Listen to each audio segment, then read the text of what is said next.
ان سے کہا کہ یہ کرو اور یہ کرو، انہوں نے انکار کر دیا. ان کی ریپوٹیشن اچھی امجد نون صاحب کی، پارٹی کے لیڈر ہیں، پہلے بھی اہم عہدوں پہ فائز رہے ہیں. وزیر اعظم سے جا کے ملے، انہوں نے کہا نہیں آپ استعفیٰ نہ دیں ٹھیک اور رہیں. ایک اور وزیر کے بارے میں شکایات ہیں کہ ہاؤسنگ سے متعلق پروجیکٹس میں وہ فیور کر رہا ہے اور فیسیلیٹیٹ کرتا ہے اور فائدہ اٹھاتا ہے. تو آپ دیکھتے ہیں عمران خان صاحب جو احتساب کا پرچم اٹھا کے نکلے تھے 20-25 سال پہلے، 22-23 سال پہلے، 24-25 سال پہلے، تو اب وہ کیا کرتے ہیں؟ بہرحال سرگرم نہیں ہے خان صاحب. یہ عجیب بات ہے. سینٹ الیکشن میں آپ کو لگتا ہے اپوزیشن زیادہ سرگرم ہے؟ لوگوں سے مل رہے ہیں اپوزیشن زیادہ سرگرم ہے. تو یہ ہے جناب سینٹ کے الیکشن کا معاملہ. اب وہ ایم کیو ایم کیا کرتی ہے یہ دیکھنے کی بات ہے. ارون صاحب ایم کیو ایم تو سپورٹ کر رہی ہے. انہوں نے پنجاب میں جو کہا کہ جی سینٹ کے حوالے سے جو ماڈل انہوں نے پیش کیا وہ بڑا ہمیں پسند آیا. امید کرتے ہیں، خواہش بھی ہے کہ سندھ کے اندر بھی ایسا ہی ماڈل ایک آنا چاہیے. امید ہے سینس پریویل کرے گی اور مطلب یہ نہیں ہوگا. اور سپریم کورٹ بھی امید ہے کوئی ایسا فیصلہ کرے گی جس سے کچھ نہ کچھ تو ڈسکریجمنٹ ہو خرید و فروخت کی.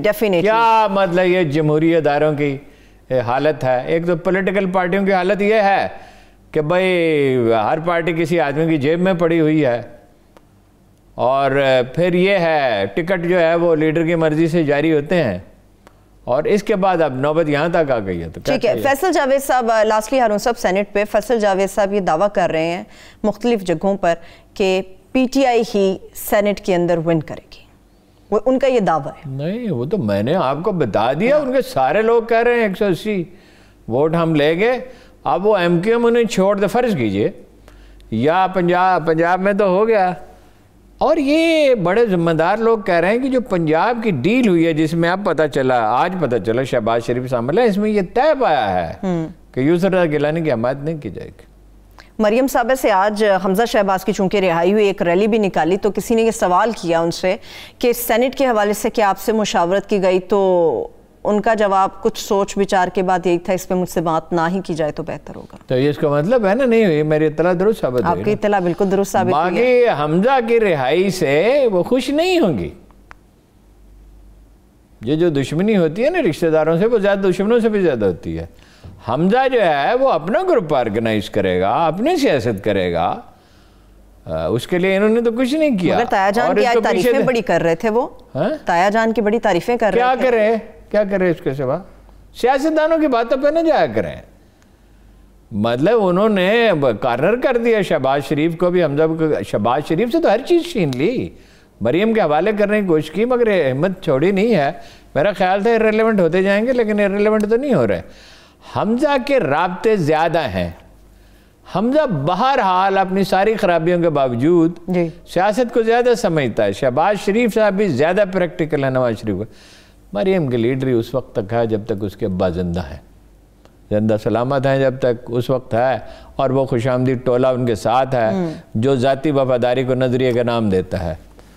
یہ احسن اقبال اور یہ پرویز رشید اور یہ عرفان صدیقی اور یہ کچھ باہر ہیں، کچھ لوگ پارٹی میں، کچھ لوگ پارٹی کے باہر ہیں اکسانے والے، جن کا مسئلہ یہ ہے کہ بھارت کے ساتھ ہر حال میں تعلقات اچھے ہونے چاہیے، جو مرضی کرے وہ.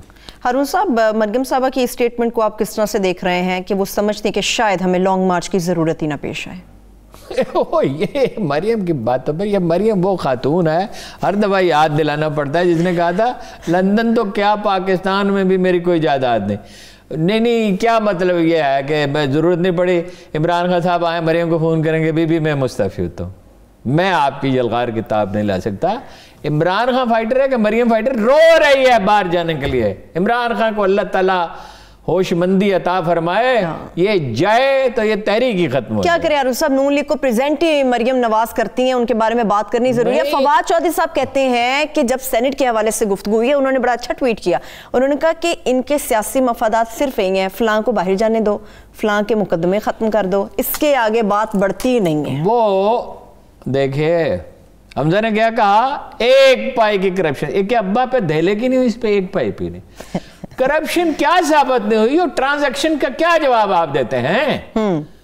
یہ جو اربوں روپے کی ٹرانزیکشنز ہوئی ہیں، ایک نہیں، دو نہیں، تین نہیں، درجنوں ٹرانزیکشن آپ کے نام، آپ کے بھائی کے نام، آپ کی والدہ محترمہ کے نام، اور خاندان کی دوسری خواتین کے نام بے شمار ٹرانزیکشنز ہیں، تو وہ کہاں 96% ایسٹس جو ہیں وہ سلمان کے وہ تو ہیں ہی، اس کے حمزہ کے بھی زیادہ تر یہ جو ٹی ٹرانزیکشنز ہیں، تو اس کا جواز کیا ہے؟ اور ضمانت کس بنیاد پہ ہوئی ہے؟ ضمانت اس بنیاد پہ ہوئی ہے کہ مقدمے میں بہت تاخیر ہو گئی، اور یہ بہرحال ایک گراؤنڈ ہوتی ہے۔ تو باقی کرپشن، اگر انہوں نے کرپشن نہیں کی تو کرپشن کس نے کی ہے؟ چلیے میں بریک کی طرف بڑھ رہی ہوں ہارون صاحب، ایک بریک لے لیتے ہیں، چھوٹی سی بریک سے جب واپس آئیں گے تو آج کی تاریخ کی اہمیت، اس تاریخ ساز دن کے اوپر بڑی تفصیل کے ساتھ ہم بات کریں گے۔ 27 فروری 2019۔ اسٹے ود اس۔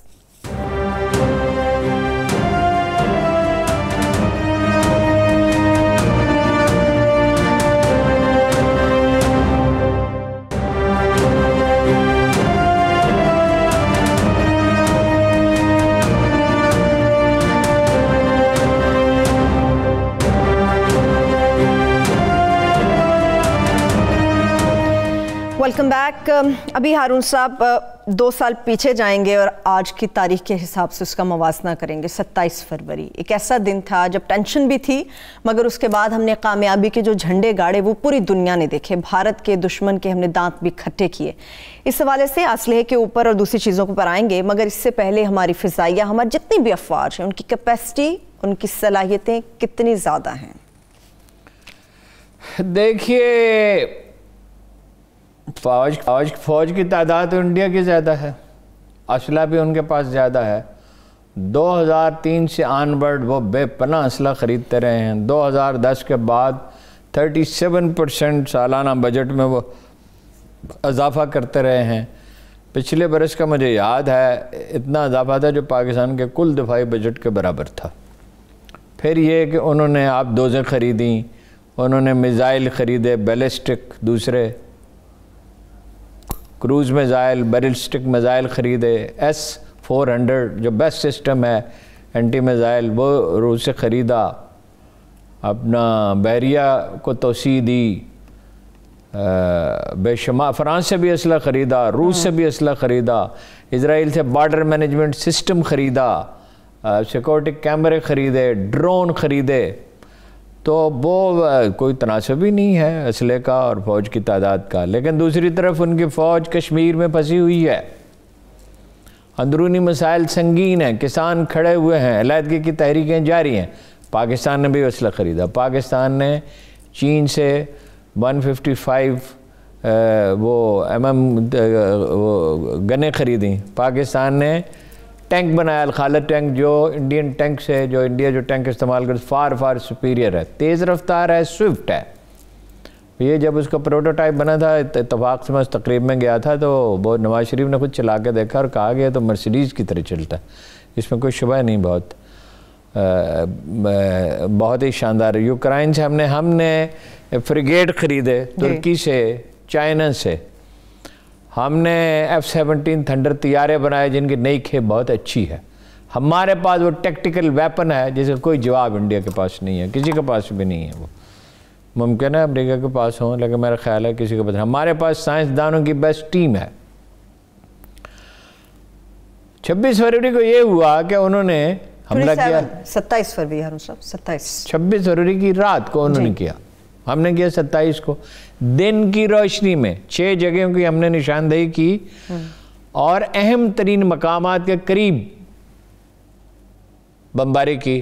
اس میں ایک میں جہاں چیف آف آرمی سٹاف موجود تھا، ایک واقعہ اس کے بعد بھی ہوا جب جنرل بلال کور کمانڈر تھے پنڈی کے، تو بپر راوت سرحد کے قریب تھا، انہوں نے اس کا میسج بھیجا بھاگ جا ورنہ اڑا دوں گا، اور وہ بھاگ گیا۔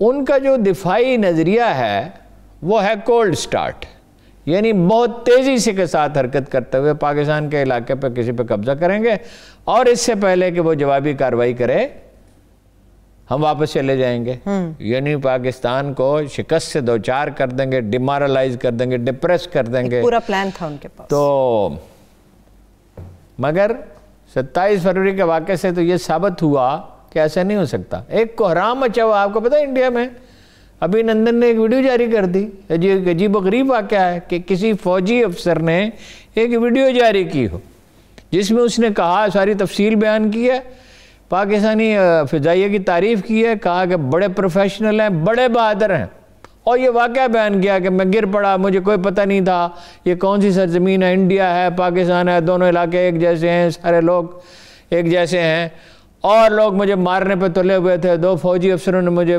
بچایا, میری مرہم پٹی کی.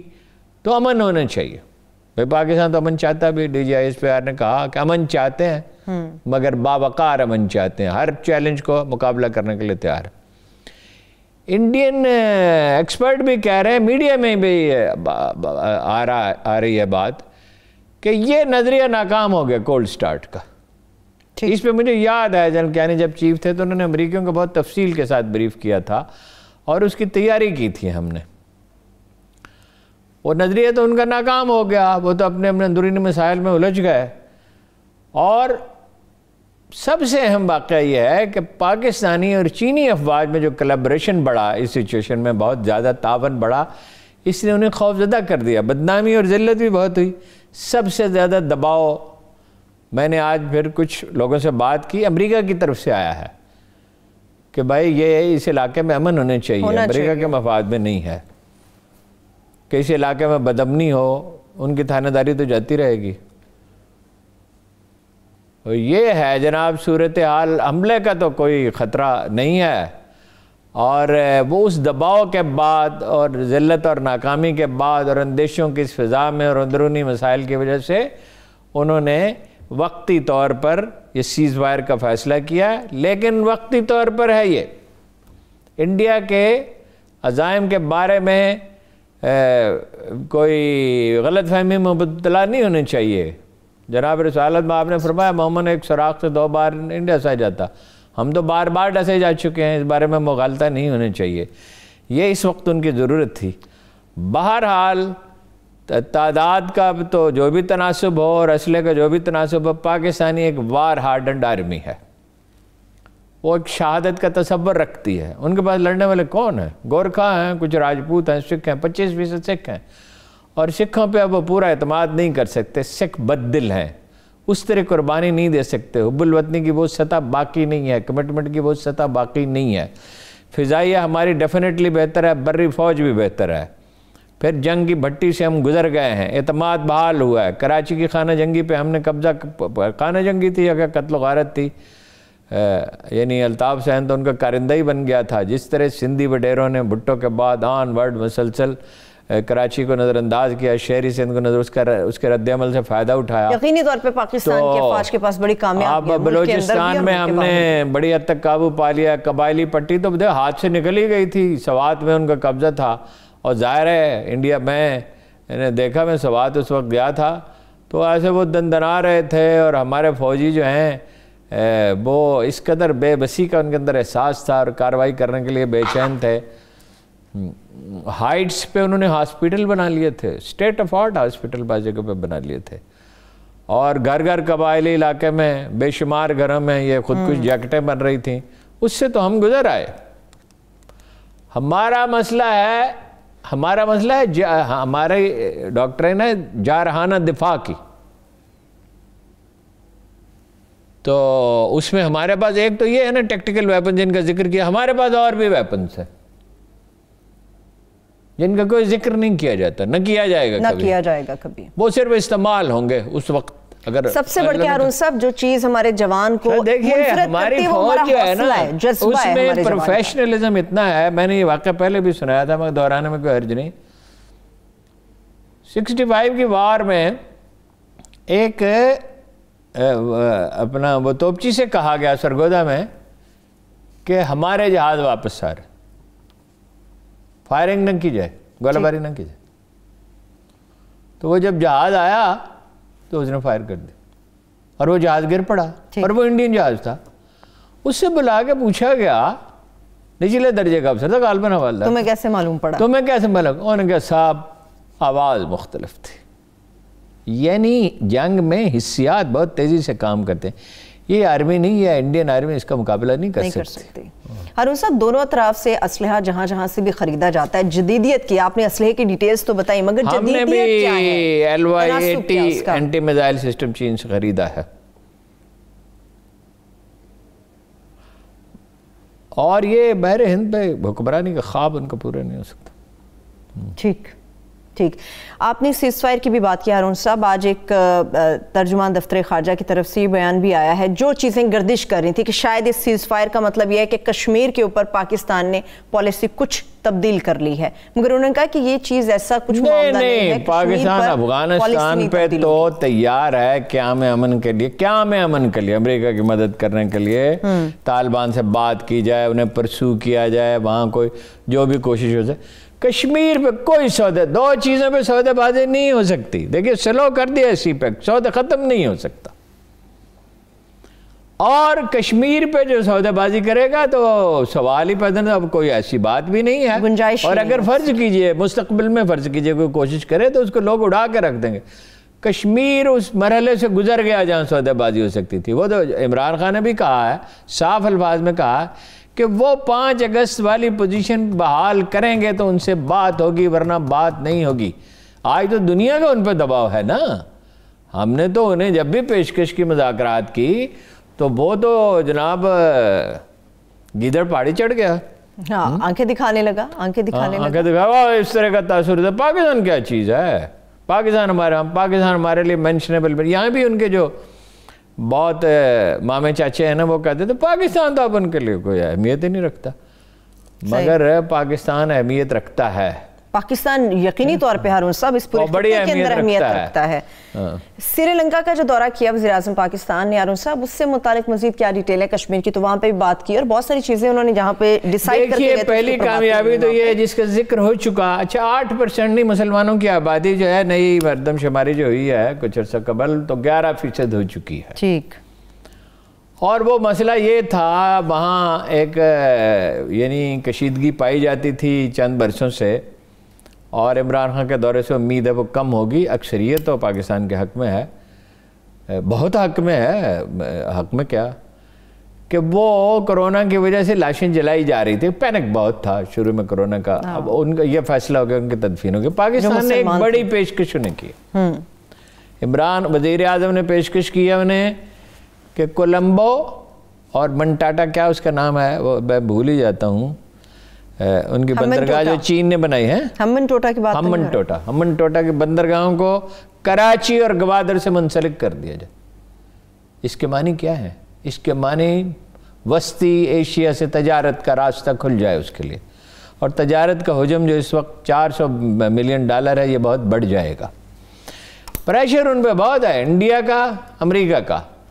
لیکن وہ انڈیا پیسیفک جو پالیسی ہے امریکہ کی, جس میں آسٹریلیا اور جاپان بھی ان کے ساتھ ہیں, یہ 4 اتحاد جیسے کہا جاتا ہے, سری لنکا سارے دباؤ کے باوجود اس کا حصہ بننے کے لیے تیار نہیں ہے. بڑی وجہ یہ ہے کہ سری لنکن آبادی انڈینز کو پسند نہیں کرتی. انہوں نے ایک 30 سالہ خانہ جنگی ان پہ مسلط کی رکھی, جس میں پاکستان نے ان کی مدد کی, ان کی تربیت کی, انہیں انفارمیشن دی, انہیں ہر طرح سے امداد ان کی اور اس سے نجات پا سکے.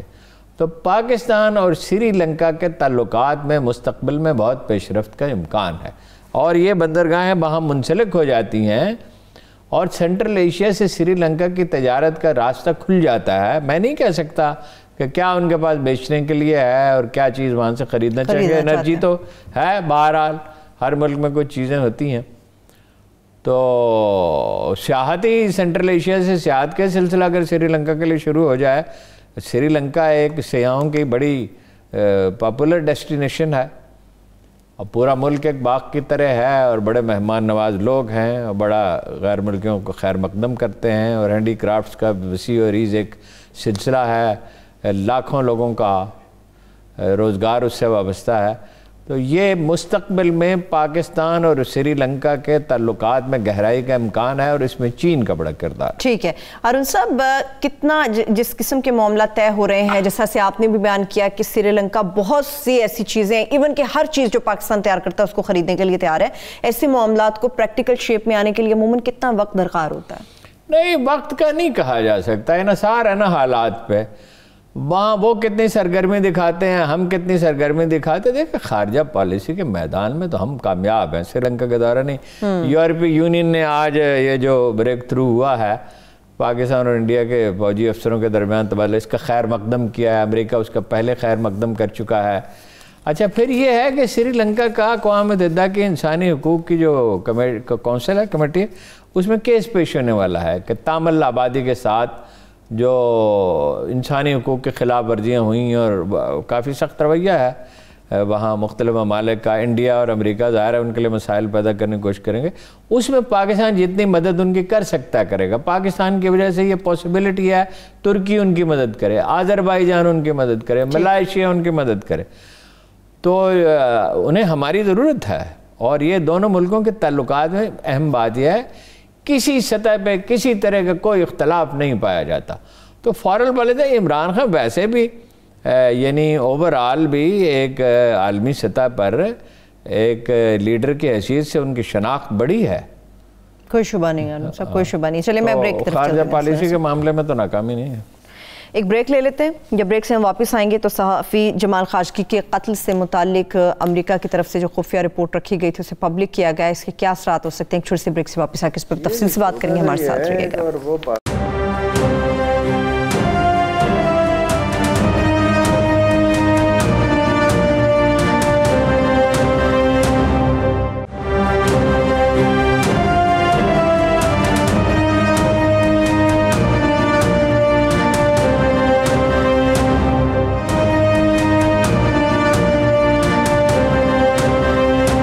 Welcome back. قطر کے ساتھ جو LNG معاہدہ ہوا ہے اور ان سب اس پہ بات کریں گے، مگر اس سے پہلے آپ کسی ایک نقطے کے اوپر مزید بات کرنا چاہتے ہیں؟ وہ دفاعی جو ہم نے گفتگو کی اس میں ایک بڑا اہم پوائنٹ رہ گیا تھا، جی، وہ یہ ہے کہ ہمارا مسئلہ دفاعی نہیں ہے۔ وہ تو ہم جس طرح کا اسلحہ بنا چکے ہیں اور جس طرح ہماری فوج کی تربیت ہو چکی اور جو اس قوم کا مرائل بلڈ اپ ہوا ہے دہشت گردی کے خاتمے کے ساتھ، اس میں فوجی اعتبار سے دفاعی لحاظ سے ہم کوئی زیادہ خطرہ نہیں ہے۔ خطرہ ہو تو ہمارے الائز موجود ہیں، چین سب سے اہم ہے اور وہ دباؤ ڈال سکتا ہے، بنگلہ دیش ان کے ہاتھ سے نکل رہا ہے، نیپال نکل رہا ہے، سری لنکا نکل رہا ہے، تو انڈیا اپنے داخلی مسائل میں، ہمارا مسئلہ ہے معاشی، اس پہ کوئی توجہ نہیں، نہ اپوزیشن کو تو پرواہ نہیں، خان صاحب کی بھی کوئی توجہ نہیں، اسٹیبلشمنٹ بھی کوئی توجہ نہیں۔ اس کی زراعت کا اتنا پوٹینشیل ہے۔ دیکھیے میں نے کل پرسوں ایک رپورٹ پڑھی، ٹیونس، مجھے بڑی حیرت ہوئی کہ ابھی چند برس پہلے تک اپنی اشیاء ضرورت کھانے پینے کی چیزیں تک امپورٹ کرتا تھا، ایسا ہی ہے، اب $20 بلین کی ایکسپورٹ ہو گئی ہے۔ وہ ڈرپ اریگیشن کی طرف گئے، انہوں نے کام کیا، دنیا سے سیکھا۔ دنیا میں میرا خیال سب سے کم پیداوار کپاس کے ہمارے ہاں ہوتی ہے، یعنی کوئی تیسرا حصہ رہ گئی ہے، وہ تو ہم نے اپنے خود ترجیحات میں سے نکال دیا۔ اچھا باغات ہم لگا سکتے ہیں بے پناہ۔ اس دن خان صاحب نے کہا نہیں کہ دریائے سندھ کے دائیں کنارے پر اولیو پہ اتنا کام ہو رہا ہے، مگر حکومت کوئی سرگرمی نہیں دکھا رہی ہے، پہلے تو سرے سے مسترد کرتی تھی۔ تو معاشی مسئلہ ہے، یہ ترجیح نہیں ہے، نہ اسٹیبلشمنٹ کی، وہ بھی اپنے کام دھندہ میں لگی ہوئی ہے، نہ حکومت کی، اور اپوزیشن کو تو سرے سے پرواہ نہیں ہے۔ اگر آپ کی معیشت مضبوط نہیں ہے تو آپ کیا لڑیں گے؟ نپولین نے کہا تھا فوج پیٹ کے بل رینگتی ہے، آگے بڑھتی ہے۔ تو لوگوں کو سراج الدولہ کی شکست کی وجہ کیا تھی؟ تنخواہیں نہیں ادا کی گئی تھیں، ہندو سیٹوں نے تنخواہیں دیں اور انہیں غداری پر آمادہ کر لیا۔ صحیح۔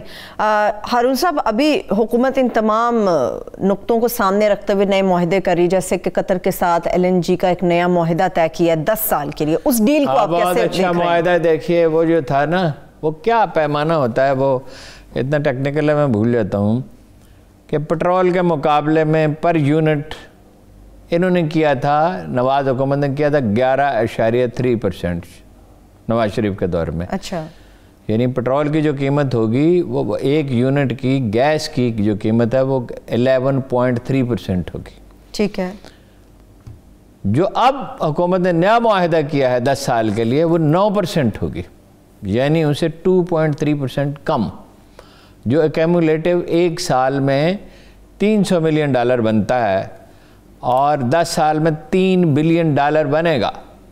4 سال کے بعد دونوں فریقین کی رضامندی سے اس میں ری نیگوشیٹ بھی کیا جا سکتا ہے۔ اگر قیمتیں گر جاتی ہیں، دنیا میں تیل کی پیداوار بڑھ جاتی ہے، تو قیمت بڑھے گی تو نہیں، کم ہو سکتی، کم ہونے کا امکان ہے۔ تو اس کا مطلب ہے انہوں نے مہنگی گیس خریدی تھی، خیر کاہلی تو انہوں نے بھی کی، ایک سٹیج پہ گیس کی قیمتیں بہت گر گئی تھیں۔ ہم نے بھی اپنے پروگرام میں کہا کہ یہ سنہری موقع ہے تیل خرید کے لانگ ٹرم معاہدے کرنے کا اور گیس کے لانگ ٹرم معاہدے کرنے کا، مگر یہ بابر ندیم وغیرہ اپنا کاروبار کریں یا قوم کے مسئلے حل کریں؟ لیکن کر تو بہرحال یہ خوش آئند ہے. دیکھیں $400 ملین 300 ملین ڈالر سالانہ کی بچت کوئی معمولی بچت نہیں ہے.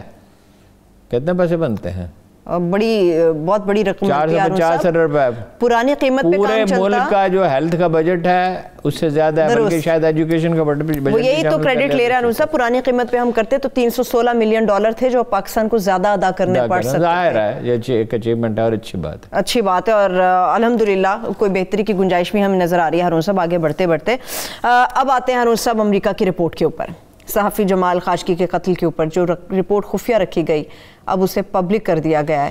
کیا دیکھ رہے ہیں آئندہ آنے والے وقت میں سعودی عرب کے حوالے سے کہ اثرات کیا مرتب ہو سکتے ہیں؟ دیکھیے یہ جو انہوں نے بات کی یہ بڑی دلچسپ بات ہے کہ پہلے تو جو بائیڈن نے بھی اور امریکی وزیر خارجہ نے بھی بات کی اور اس کے اس کا مطلب انہیں اعتماد میں لیا کہ اس کے بعد CIA کی رپورٹ جاری جس کا جو بائیڈن نے وعدہ کیا تھا اور انہیں تو ایک یعنی کیا اردو میں کوئی لفظ نہیں سمجھ رہا پریہ بنا کے رکھ دیا تھا. لیکن 50-60 آدمیوں کے داخلے پہ پابندی بھی لگا دی ہے امریکہ میں. مودی پابندی تو مودی پہ بھی لگائی تھی جو اٹھا لے, مگر محمد بن سلیمان پہ پابندی نہیں لگائی. دس از ویری ویری انٹرسٹنگ. اس کا مطلب یہ ہے کہ جیسے بھی رابطے ہوئے ہیں پس پردہ کو معافی مل گئی ہے, داخلے پہ پابندی نہیں ہے اس کے, وہ جا سکتا ہے. اچھا دوسرا دلچسپ جو پہلو ہے اس کا یہ کہ سعودی وزارت خارجہ نے اسے مسترد کیا, کہا یہ ناقابل قبول ہے, یہ غلط ہے, مفروضوں پر مبنی ہے.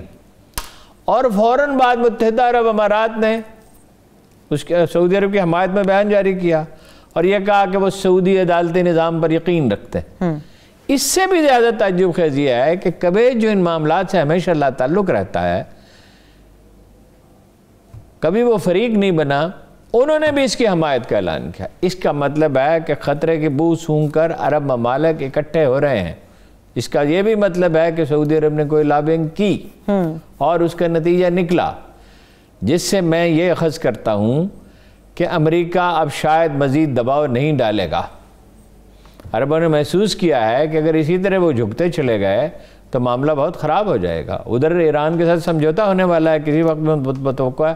تھوڑی سی امریکہ کی پوزیشن ذرا بہتر ہو گئی ہے, لیکن یہ ہے کہ بہرحال جلد یا بدیر ایران امریکہ معاہدہ تو ہو ہی جائے گا, پابندیاں ختم ہو جائیں گی, وہ اپنی ایٹمی تنصیبات کے معائنے کی اجازت دے دیں گے.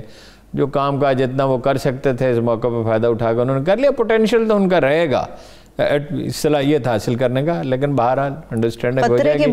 لیکن ویسے ایران میں بھی ایک طویل کشمکش ہوگی, اس لیے کہ چین وہاں داخل ہو چکا ہے, اور چین وہاں سے داخل ہو گیا تو وہاں سے عراق میں داخل ہو سکتا ہے اور سیریا میں ہو سکتا ہے, اور اتنی بڑی انویسٹمنٹ وہ کر رہا ہے کہ اب ایران سے امریکہ کو کچھ ملے گا نہیں سوائے اس کے کہ دشمنی کی شدت ختم ہو جائے.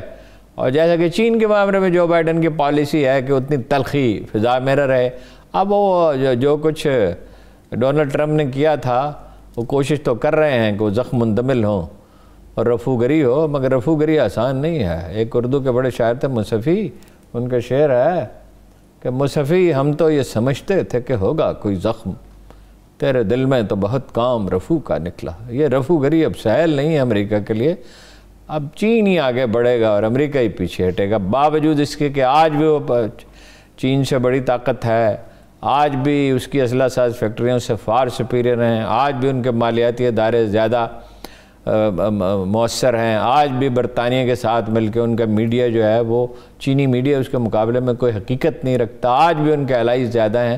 لیکن بہرحال رفوگری اب آسان نہیں ہے. وہ جب گھمنڈ میں کوئی بھی انڈیویجول ہو یا قومیں ہوں, جب وہ اپنے بہت پاؤں پھیلا لیتی ہیں تو پھر اس کا نتیجہ ہارون صاحب, مبصرین دنیا کے بڑے مبصرین سمجھتے ہیں کہ یہ رپورٹ عالمی سطح پر شہزادے کی حیثیت کے لیے بہت بڑا دھچکا ہوگی, اور خاص طور پہ مغربی ممالک شہزادے کے ساتھ تعلقات میں اب بہت فاصلہ کریں گے. دھچکا تو ہوگی. دیکھیں نا غلطی کیا کی کہ ہاؤس آف سعود کے بہت اہم لوگوں کو اور بہت اہم بزنس مین کو یہ کبھی دنیا میں ہوتا نہیں ہے کہ ایک ہوٹل میں بند کر دیا اور دھمکایا اور مار پیٹ کی اور خوفزدہ کیا اور پیسے وصول کیا. بھائی کوئی نظام ہونا چاہیے. جس ملک میں کوئی عدالتی نظام نہیں ہوتا اور پبلک اوپینین کو بھی ناخوش کیا نا جی. پبلک اوپینین جو جس طرح کے جدید قوانین برق رفتاری سے نافذ کیے اور جس طرح کے اسرائیل سے رابطہ رکھا اور جس طرح وہ ایک نئے شہر کا منصوبہ بنایا اور جس طرح کسینوں کو ایک اجازت دی اور ترکی اور پاکستان اور قطر کے ساتھ تلخی بڑھائی, تو پبلک اوپینین وہاں خوش نہیں. ترکی کے معاملے میں تو ممکن ہے ان کے وہی جذبات کے بارے میں کہہ نہیں سکتا, لیکن پاکستان تو ان کا بہت دیرینہ الہی تھا. وہ تو جب خطرہ ہوتا تھا یہاں سے فوج آتی تھی. اب بھی ان کے مشیر کون ہیں, اب بھی تربیت دینے والے کون ہیں؟ وہ تو اس قابل بھی نہیں ہیں کہ جو hundreds of billions of dollar کا اسلحہ اس کی صفائی کر سکیں. پاکستان کے بغیر تو ان کو کوئی مددگار اس معاملے میں نہیں ہے. انڈیا پہ بھروسہ کرے, یہ دیکھیں نا ہمیں جتلانے کے لیے انہیں انڈینز کو بلائے, کیا انداز طرز احساس ہے کہ پاکستان سے اپنے یمن میں وہ چاہتے تھے پاکستان ان کی مدد کرے, تو یمن میں تو آج خود پیچھے بھاگ گئے, پیچھے پلٹ آئے, یو ٹرن لے لیا. تو اس کے بعد انڈینز کو بلایا, مندر بنائے اور اعلیٰ ترین شہری اعزاز دیے. کس کو؟ مودی کو, قاتل کو, مسلمانوں کا قاتل. تو سعودی رائے میں اس پہ خوش تو نہیں ہو سکتی. ٹھیک ہے, چلیے اس کے اوپر تو ہارون صاحب بات کرنے کے لیے بہت ساری چیزیں انشاءاللہ بات کریں گے اس کے اوپر. میرے پاس آخری 1.5 منٹ ہے. پاک سرزمین پارٹی جو جلسہ کرنے جا رہی ہے اس سے متعلق بتائیں, پختونوں سے بہت اہم بات ہے, یہ بڑا ہی ایک مبارک قدم ہے. دیکھیے مسئلہ کیا تھا وہاں, انڈینز نے کیا کیا لوگوں کو استعمال کر کے, سندھی, اردو سپیکنگ, سندھی, پنجابی, سرائکی, بلوچ تقسیم پیدا, لسانی تقسیم پیدا کی, قتل و غارت ہوئی, شہر غارت ہو گیا جو پاکستان کا معاشی انجن ہے. اب وہاں سب سے اہم چیز مفاہمت ہے, یعنی مختلف لسانی گروہوں کے, ایک اردو سپیکنگ لیڈر اور وہ پختونوں کا جلسہ کر رہا ہے. آبویسلی پختون لیڈرشپ کی اس میں رضا یعنی خوش دلانہ تائید شامل ہے, تو شامل ہے تو اور کہا انہوں نے, یہ ہے مجھے جو میسج ان کا ملا تھوڑی دیر پہلے, کہ بڑا جلسہ ہوگا اور اس لسانی, یہی تو جہاد ہے, اس لسانی تقسیم کو ختم کرنا. تو دیکھیے سارے فساد کس بات, یہی تھا نا کہ مختلف لوگوں کو لڑایا جائے اور پاکستان کے سب سے اہم شہر کو تباہ کر جائے. اس کو جتنا ویلکم کیا جائے اتنا اچھا. ایک بات میں کہنا چاہتا ہوں, اس کے ساتھ ہی کلوزنگ کی طرف جائیں گے. ایک بات میں کہنا چاہتا ہوں مصطفیٰ کمال سے. دیکھیے انہوں نے بڑی بہادری کا مظاہرہ کیا, لیکن لوگ کہتے ہیں کہ اپنے ساتھیوں کی دلجوئی نہیں کرتے. اقبال نے کہا تھا کہ نگاہ بلند سخن دل نواز جاں پرسوز, یہی ہے رخت سفر میرے کارواں کے لیے. ٹھیک ہے, اس کے ساتھ ہی مجھے اجازت دیجیے. تھینک یو سو مچ جی, اللہ حافظ.